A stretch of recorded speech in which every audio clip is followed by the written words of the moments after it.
Welcome to the Moulding Private Practice Show, where we help healthcare practitioners in private practice keep true to their purpose and build a life of mastery by providing the knowledge, skills, and tools to bring their dreams to life.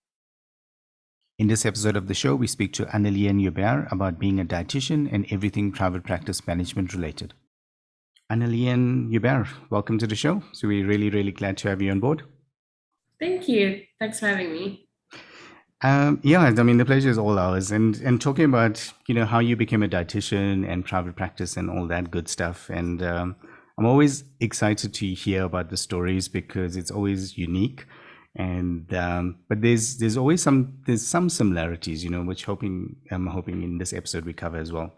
So when you were growing up and someone asked you when you were in probably grade 1, grade 2, what did you want to be when you grow up? And did you say dietitian? No, I didn't even know there was such a thing as a dietitian then. I think I only heard about dietitian when I was in grade 11 and looking for something to study. Yeah, that's interesting, hey, how the world works. And it just shows you sometimes how you can never predict that. But obviously something resonated with you around being a dietitian. Do you know what that was? I think I come from quite a healthy home. From a young age, my mom's healthy. We had healthy foods, and so we were always eating healthy. And in high school, I really loved life science, and I loved learning how the body works and how the body functions. And nutrition is probably the key that helps all of the body functions. And that kind of triggered my interest when I was searching for things to study when I was in grade 11. Okay, that's interesting. I was actually the opposite, so because you had to do biology, I think, when you got to grade 10 as a subject, and I didn't do that. I was like, I'm not going to touch anything close to health sciences, which is interesting. And then we started a company, and we work predominantly with healthcare practitioners. So it's funny how life changes. But it's come full circle. 100%. Yeah, so it was almost like life telling me, I'll get you back. You have to pick that biology part. Yeah, exactly. But yeah, that's actually interesting. And so when you got out of grade 12, was it quite easy to get into the dietitian program? I don't even know what the program is, but how does that work? You have to. I know it's trickier now, and it's getting more and more trickier because they take very few people. Even when in my day, I think they only took about 35 people. There's a lot of universities in South Africa that give the course, so you have your options, but they don't. The intake is very small, just because I think dietitians in general is it's very new in South Africa, and you can't flood a market where there isn't really that much jobs available. So I think it's good that they don't take too much. So it wasn't. I got in, but I know. This year, my neighbor actually finished matric last year, and she got the same marks as me, and she didn't get in. So I think they're getting more stricter, just because I think they're taking less people because the job opportunities are not always there, unfortunately. Yeah, it's good that you mentioned that, and I think that's one of the things I wanted to highlight with this type of show, is that if you did want to become a dietitian, it's not like doing a BCom degree marketing. You can go and you can just probably get a place, and I say that obviously very tongue in cheek as well. But if you look at the commerce classes, you probably have like 200, 300 people in your first year class. But in the health sciences, dietitian, OT, physios, biokineticists, there's a handful. And so I think if you really want to be a dietitian, it's not like you can just do that just because you chose it. It's like it's quite a process to get into those programs, like you just highlighted now. Yes, yeah. You actually have to want to do it. Yeah, and be persistent. Maybe applying at different universities, and maybe the one will, you would have a better chance of being there. So I think that's Exactly. yeah. So I think it is possible. It's interesting, but you probably answered that, when you said why they take 5 a year, because I know like with the OTs they take a limited number because they can't give them the internships, because they need the practical working in Mm. industry, I think, before they Yes. can qualify. Do the dietitians do something similar? Yes, 100%. So we have to also do, I mean, our fourth year is completely practical. But then we also have to do a community service year once we have our degree. And then they place you somewhere in South Africa and you work in a hospital before you can actually work as an independent practitioner in South Africa. So we do the practical. Yeah, I mean, like you mentioned, the OTs, I'm pretty sure it's probably the same with the dietitians as well. Mm. One of the reasons why they can't take too much first years. Okay, that makes sense. And when you qualified, after you became a dietitian, what was the process after that? Did you just start working somewhere? So yeah, so you get your degree after 4 years, and then you have to do community service. The thing is, after you get your degree, you don't you if you want to work in South Africa, you have to do your community service here. But if you want to go overseas, you don't have to do your community service here. But you can't work in South Africa without it. So then you do your community service here, which is great. I mean, some people always look down on it, but it really is probably the best experience I ever had. And not just life experience, but professional experience, because you go and you work in a hospital somewhere rural, but not everybody goes rural, but you do learn a lot because you're community service dietitian. So people really help you. So the other dietitians working there teach you quite a lot. If I could tell anybody, they need to make the most of their community service here, because it's really a good opportunity. And then after your community service year, I was looking for work, but then I started dabbling in private practice. Got my practice number and started seeing a few patients here and there, which is also a good experience. It's different from working in a hospital, very different, because it's more consulting, more one-on-one. You have to give more attention and more energy and more personalized advice to a private client compared to a hospital patient.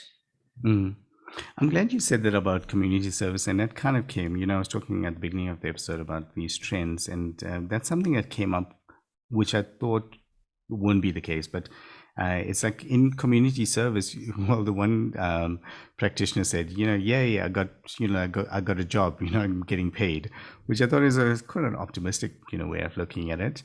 And what you just said now, it's like, what I found even with my wife, she's a clin psych, and there was like this sort of like camaraderie with the other practitioners because you're in that same age group, and so it seemed like quite cool. I mean, the work was difficult and stuff like that, especially being in a rural setting, but there was Yes. something about that energy. Did you find the same as well? Yes, yeah, definitely. I mean, all the people straight out of university doing ComServe, the physios, the OTs, the pharmacists, we all stayed together, but we all worked really well together as well. And we learned a lot from each other, from the different disciplines as well, and how the whole everybody works together to help manage a patient, basically. Yeah, and there's something about that, like that whole age group, and it's definitely a happy time, especially when you're earning money and stuff like that. It definitely helps. And I think coming straight out of varsity.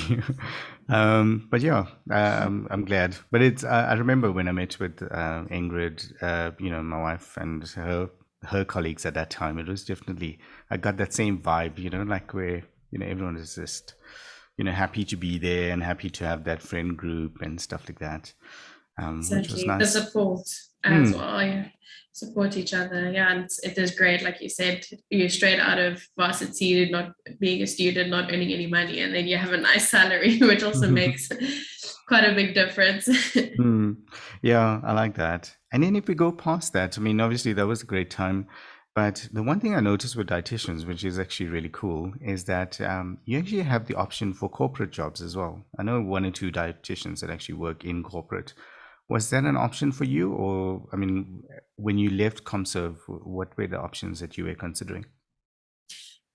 Honestly, when I left, I was considering anything that I can find, not too picky. Hmm. So I mean, what dietitians can almost work anywhere. Can work in for magazines and writing and journalism and research.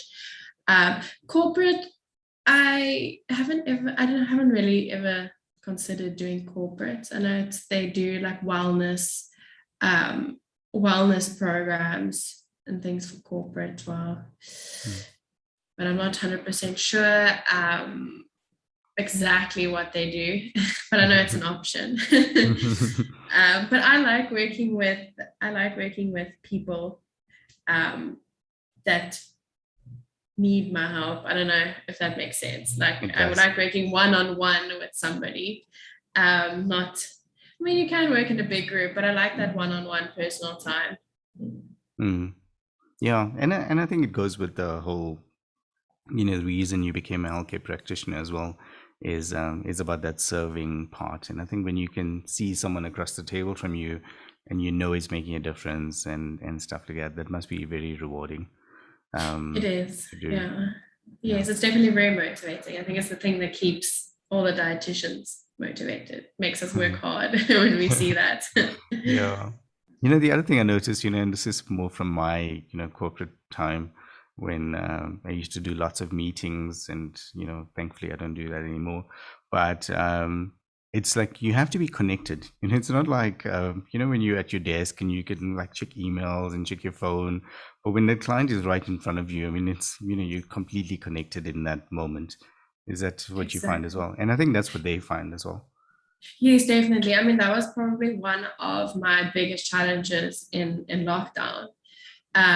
Because I kind of only started my practice in mid 2020. So, and I did telephonic and Zoom consultations, which was fine, but it's difficult because you don't have that connection either. And I feel like it's for the clients as well. They also don't feel like they have that connection, and then they're less likely to follow your advice or to actually achieve their goals. Hmm. So that was quite a challenge. Yeah, I mean, I think when I spoke to many of the practitioners, clients, and otherwise, is that they were very thankful that telehealth happened, but it Mm. was very different, and and I think that human connection, that personal connection, you can't replace that. It is not possible to do in a virtual setting. I think it's good. Exactly. Yeah, I think it's convenient. Everyone agrees on that, but I Mm. don't think the experience is at the same level ever. I mean, It's not. It's definitely also different quality. I mean, the information would be the same quality, but I don't, and I can't take any measurements, and that's quite a big part of a consultation. I can't take your height, I can't take your waist circumference. It's all about taking the patient or the client's word. Like I'll ask them, but always know if it's the truth or if they have a correct scale. So that whole part of assessing a client was kind of out of the equation, which also made the job a little bit difficult. I didn't think of that. Actually, that makes a lot of sense. And what compounds that is that if you're on a wellness program like Vitality, then those are tied to points and stuff like that. So people have an incentive to almost like bend it a little bit, in terms of what the figures are. So that's quite interesting Exactly. too. Yeah, exactly. Yeah, so interesting point. But yeah, I think, I mean, that makes sense. So after Conserve, did you go straight into private practice then? Yes. I mean, I was looking for jobs anyway, but jobs are also kind of far and few, Mm. even in the health industry. Hmm. And then just to, while I was applying for jobs, just to earn, I mean, have some earnings, I got my practice number and I started seeing clients just privately. I got some of the doctors in the area to refer, went to see them. And then, yeah, then it just built from there.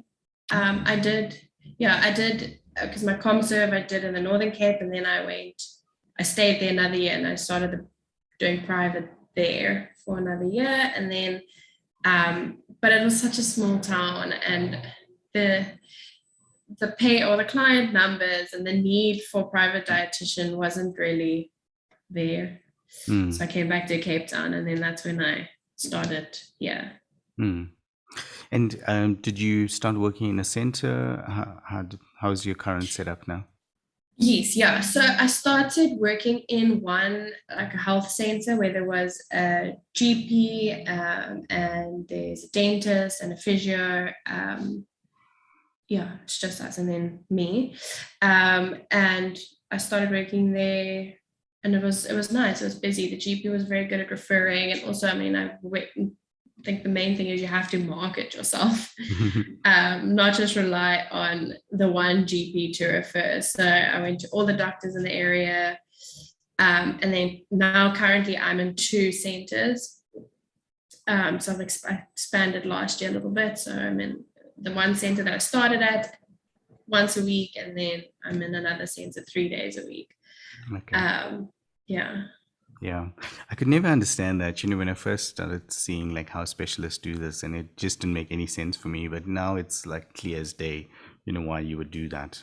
Because like in different centers, you're going to get different referrals. But I know, like, especially the specialists, they in, Monday they're in one hospital, Tuesday they're in another hospital.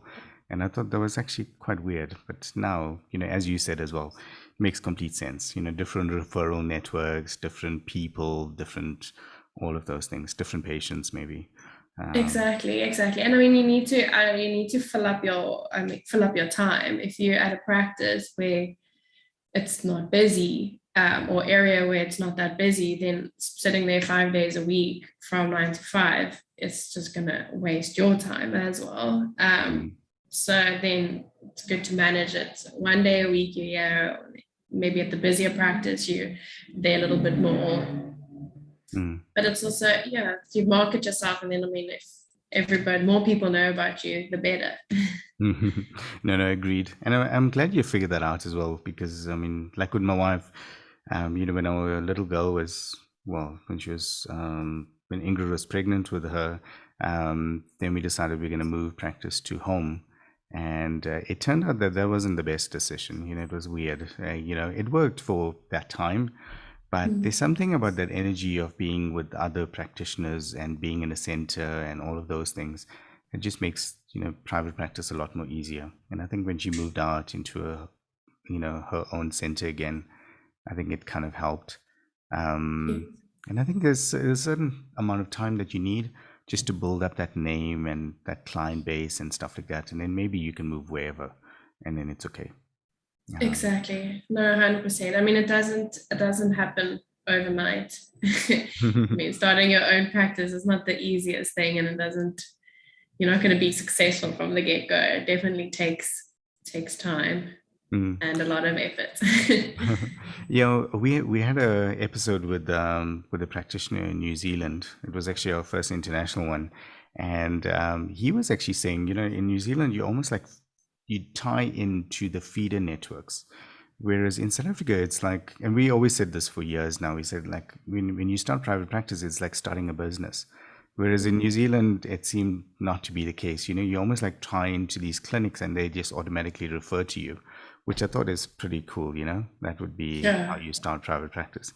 But Yeah. I do know in South Africa, I mean, the only way that we found, works really well, unless you have like this amazing marketing engine, is, you in a center where you get that cross referrals. And if you can build that, whether it's in that center or outside the center, that would be amazing. So Exactly. Yeah. No, that would be great if only they'd start that in South Africa. yeah, it's like figuring out where that happens, though, and I think when I was looking, I know with the registered counselors and the psychologists, there's like bodies like ICASA. No, not ICASA. That's wrong. That's a cell phone one. ICAS. Sorry. Mm. So ICAS, gives you a certain amount of sessions, and as long as you contracted in with ICAS, then you get X amount of sessions per client.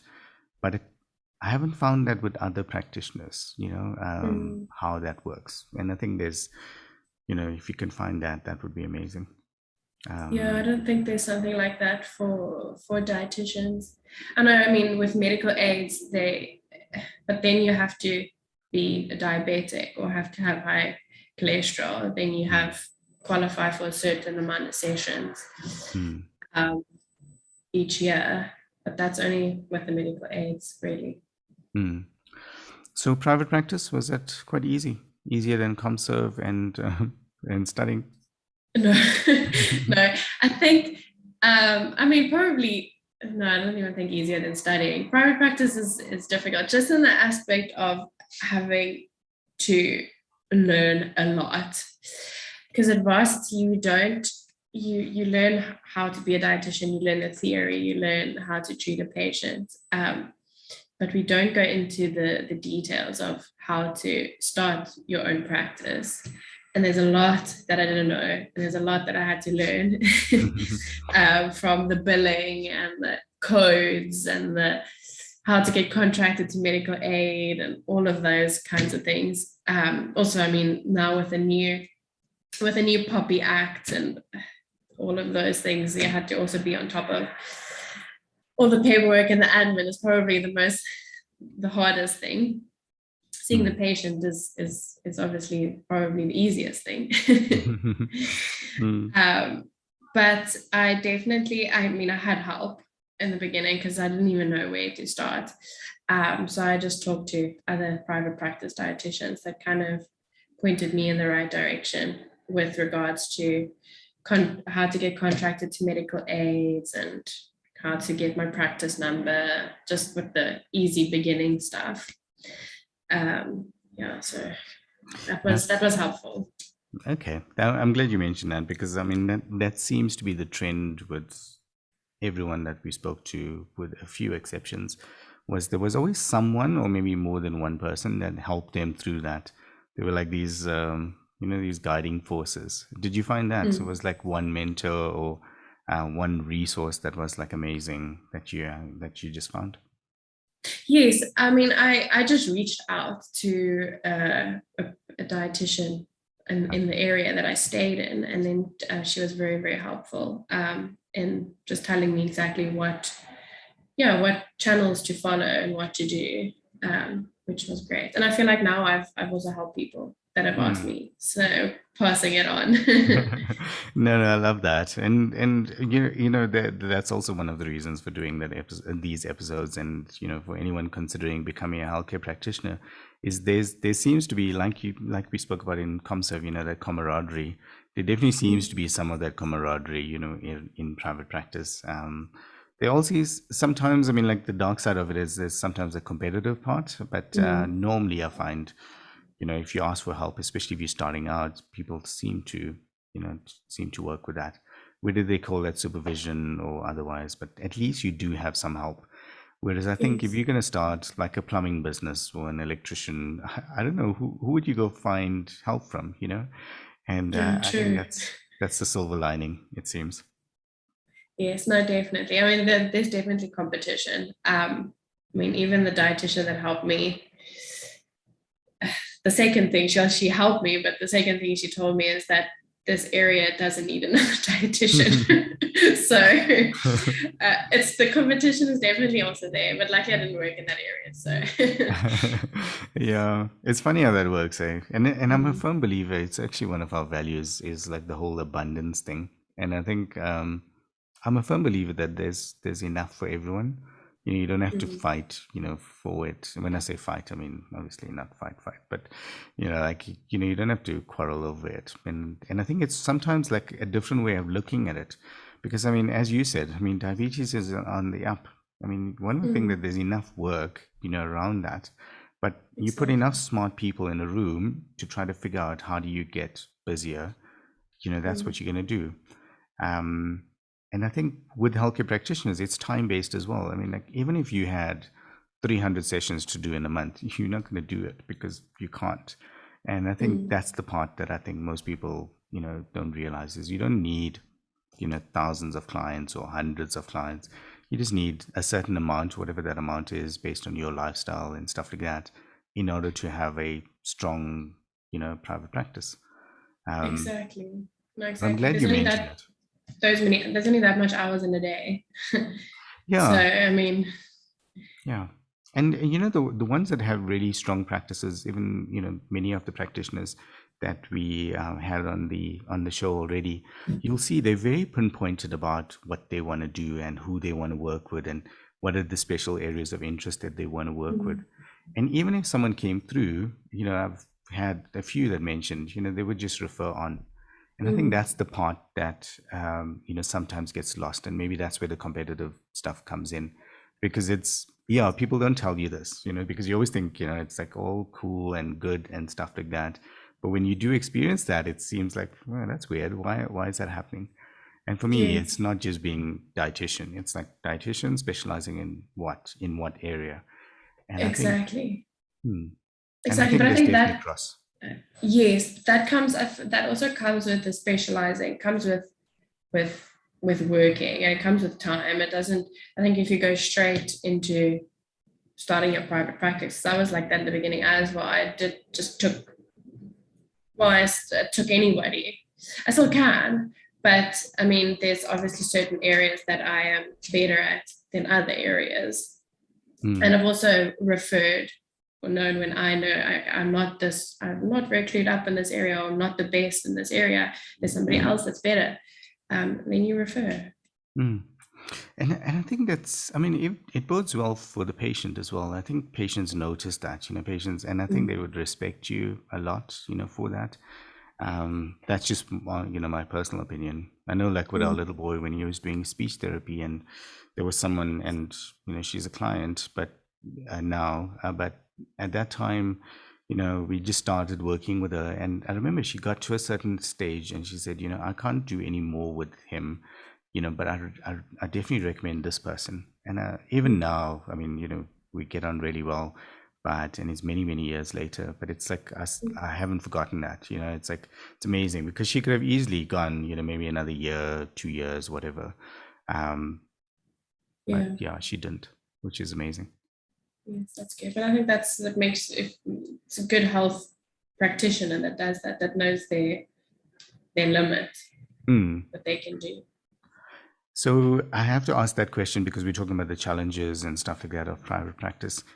Is there anything that you think you would have loved to see at that time? When you were starting private practice, if there was this one, like, like magic box or whatever that was, is there something that you think that it would have been amazing to have?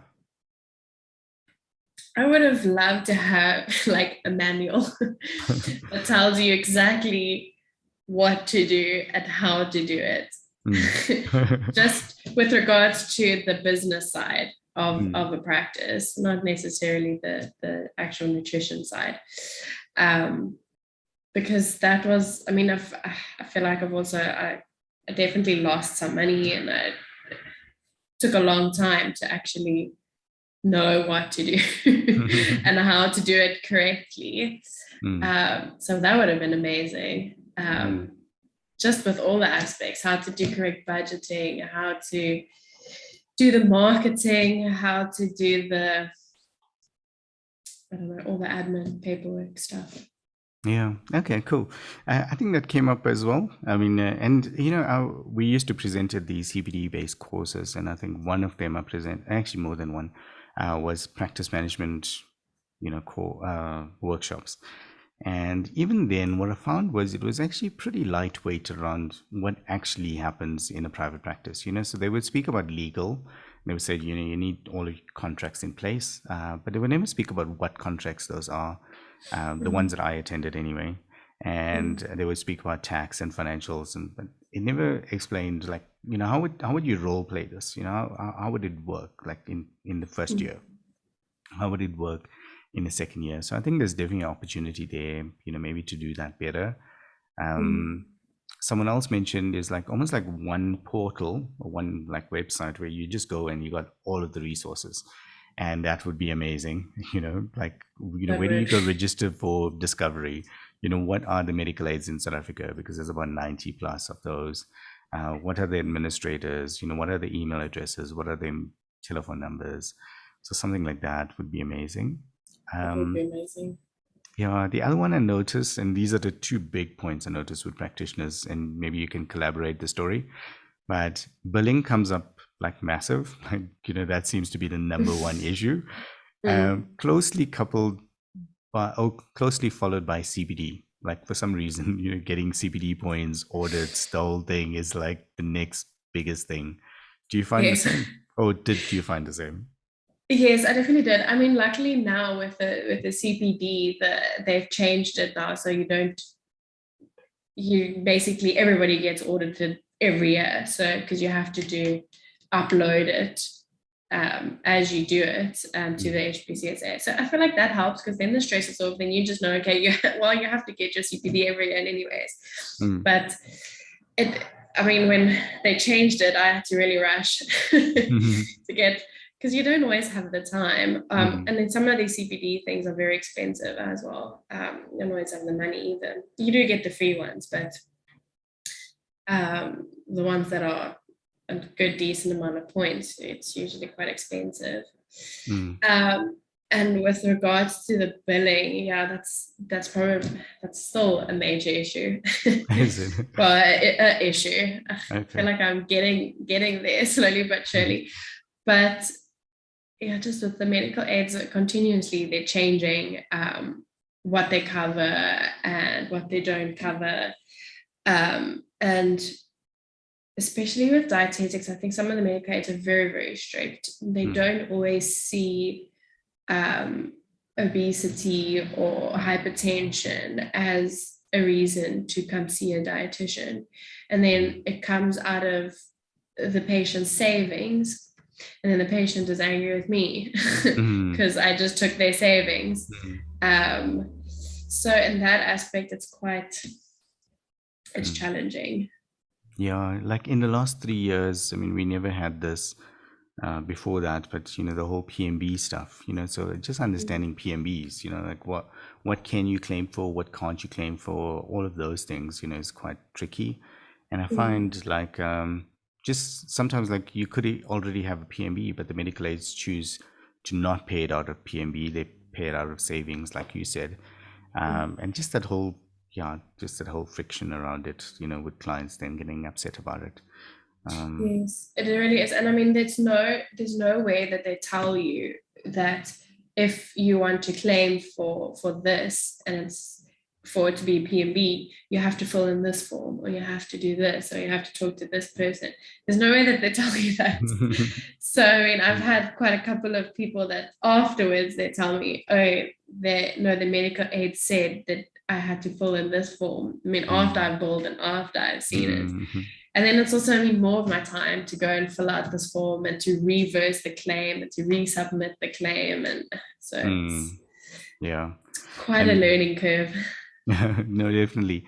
And then, with medical aids, I think it's in their interest not to tell you that. I think we have to be pretty clear about that. But what I found as well, when they came up with the PMBs first, they would almost, you can submit the claim after, but then they would almost like allocate it, as if you did it from the beginning. And then I think it was last year or maybe the previous year, and they said it was only the sessions after you did the PMB application, which you can think, from an admin point of view, it's quite a nightmare, because you have to make sure you got your PMB application in first before you submit the claims, which which is a delay. So, which is very difficult as well, because I see people that just walk in. If I have an open space, it's not always booked. So it's so difficult to be able to see, okay, this medical aid, this patient just walked in now. I do the work, it's not to say a guarantee that I'm going to get paid for the work. Mm. Yeah. It's just difficult. Yeah, no, definitely. And do you use, I mean, any billing software at the moment? I mean, how do you get on top of your billing? Because that's the other thing I want to ask is how, like we find most practitioners, I think once they move into like a billing software or a practice management software, that seems to help. Yes, I do billings. I use billing software. A very basic one though. It doesn't.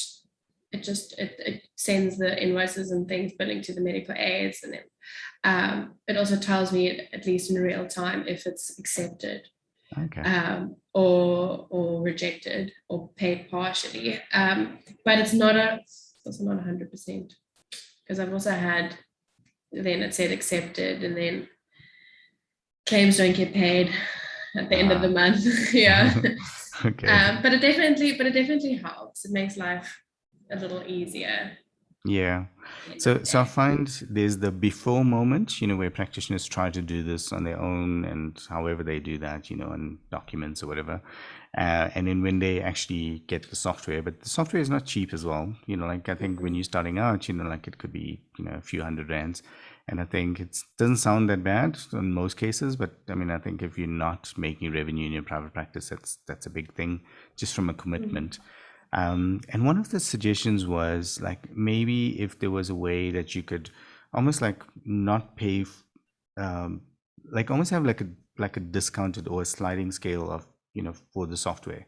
So you still get the software, but like you just you pay as much as like you can kind of As much as you earn. based on your practice level, or private practice level. Do you think something like that will help? I mean, do you think Yes.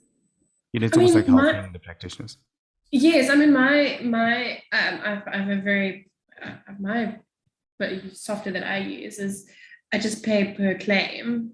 And it's also not too much. I mean, the months that I am very quiet, at least it's not the solid amount of money that I have to pay, and I didn't earn it a lot. So that's quite nice. And I've used software before that was you have to pay a certain amount each month, even though you don't claim that much, which was difficult, and I had to change to something more affordable. Okay, cool. Yeah, that's good. That's the other model, the per claim, and that I think ties, more specifically around medical aid claims. But I think there's other things like I think some of the software, like the practice management software, obviously covers like things like notes and client intake forms and stuff like that. And there's normally like a subscription fee.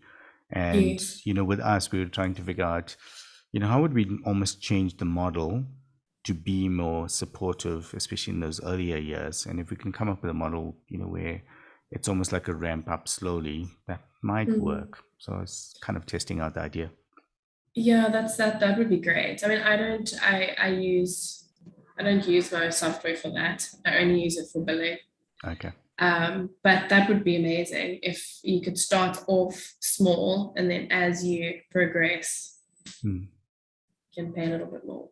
Yeah, because we find, I mean, like it's not just doing, submission to medical aid, but, things like, processing the bank statements, processing the medical aid remittances, having a view of the financials on the practice, having a view on the expenses, maybe, also having a view on, where did you get your referrals? So you can see, I mean, these are the clients that you got in the one center as opposed to the other. And then maybe after the year or after the next year, you can kind of make some decisions around actually this center seems to be doing better, rather than just a gut feel or, looking at your notes, something like that. Oh, exactly. That'd be great. I mean, at the moment, I'm doing it manually. I have Yeah. I have all of that, and I do collect the data, but yeah, I don't use software. Just do it myself. And the last one I want to ask is another topic that we find is almost never ever mentioned, but it's one of those topics that every time I say, I just use the words and everyone's like, is unpaid management. That means like when it goes wrong, someone hasn't paid. Have you found that to be a problem since you started private practice? I mean, it's not a major problem. I mean, it's not that the patients that do pay make up for the patients that don't pay. But I have had that. Okay. Mainly from the medical aids. And then when I do inform them that the medical aids don't cover it, then it's really a struggle to get the money out of them. Okay. And a lot of the time, I mean, I don't, and I'm not I feel like a dietitian, you're not not a business person. I know you need to get into the mindset, but I'm not somebody that's going to hand them over to a debt collecting company as of yet. So yeah, I do have lost some money Okay. from that. I was going to ask you, do you have a strategy? So, some of the strategies we kind of uncovered over time was getting someone else, like their mum, to phone the person. I've done that. Yeah. The other one is like, maybe changing your voice and phoning. It's like, things like that, or phoning from another Yes. number. Have you found anything that works in a predictable fashion? I've used my mom Okay. to get her to phone, and that actually worked, because then the next day I received all Oh, that's the proof amazing. payments. So yeah, that definitely works. I think it's also an awkward thing for the practitioner. I find it's awkward, because you kind of build this relationship with the person on one level, telling them how to change their life and how to eat, and now all of a sudden you knocking on their door, having to Mm, be the policeman. We're like, mm, okay, well, pay me. So it's kind of awkward. So it's easier to get somebody else to do it mm. than Yeah, you. which is one of the, I mean, like, I know we didn't cover it so far, but I find that's one of the transitions that most practices go through as well, is at some point getting an assistant or someone to help, or either outsourcing it or whatever that model is. Yes. But it's almost like separating yourself out from the admin part, so someone else does it. And I find that has a different, almost like feel to it, you know. Yeah, and it does get results sometimes. Um, Mm. on the flip side, sometimes it's the opposite. It's like, because you have that personal relationship with the client or the patient, sometimes just saying, actually, your statement is outstanding by 2000, they normally feel embarrassed enough that they pay it. So, like, it's the flip side to True. that. Yeah, true. It's just an uncomfortable I know. conversation to have with somebody. Yeah, but I find even that, I mean, like, it's not a conversation that practitioners have when they're starting out their practice, that they know about it. And Mm. sometimes, and I've seen horror stories, I mean, where clients come on with us sometimes, and their unpaids are like over 70, 80,000 sometimes, 100,000. I mean, it's crazy figures. And sometimes, like, the silver lining is that they just didn't allocate the payments, from the remittance, and it comes down. But sometimes it's Mm. like they didn't know it was that much. And I find that, that's a bit crazy. So I Yeah. think, just the reason I'm highlighting it is, you need to know about it firstly. So at least you can Mm. know what it is. And then the second one is, I think you need to have a process for it, whatever that process is, and just, almost like follow that process predictably. And we Yes. find that normally helps, just even Yes. for yourself. Yes. No, definitely. And I mean, I having I think the paperwork in place as well, so that they can't come back and say, well, they didn't sign anything, or why should they do this?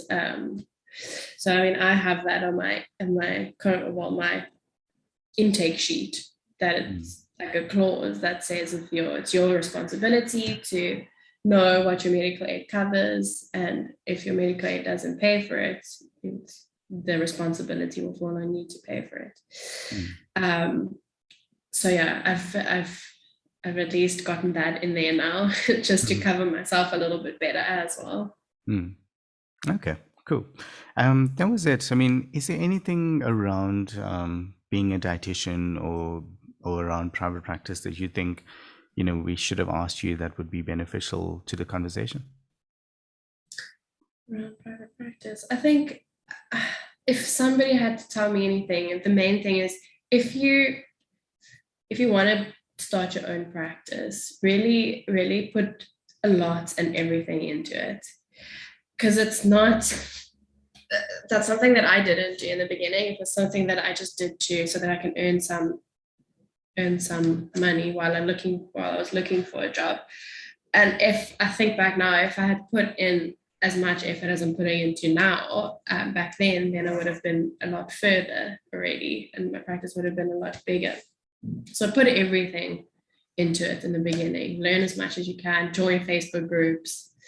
Find out a lot of information, and then you can grow your practice. Yeah, those are really nice words, and I think very true. Definitely join LinkedIn because that's how we met. Yes. But yeah, a nice punt for LinkedIn, which we don't get recognition for. But yeah, like I like it.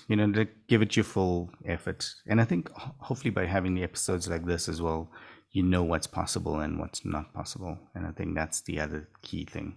Is because sometimes you don't know, like, hopefully you find a really great mentor that can give you the the hard facts, like how much of revenue can you expect, because you're building your whole life around this. You can buy a house, buy a car, build a family, all of those things, but if you don't know how much you could potentially earn in your private practice, I think it makes it quite a difficult discussion. Exactly. Yeah, it's good to reach out and find people that know, that are a little bit more experienced, that can help you. So, Annaleen, thanks very much for this. It was a pleasure having you on board, and yeah, it was amazing. So, thanks again. Thank you. Thanks for having me. Hey everyone, thanks for listening. As always, stay tuned and we'll speak to you in the next episode.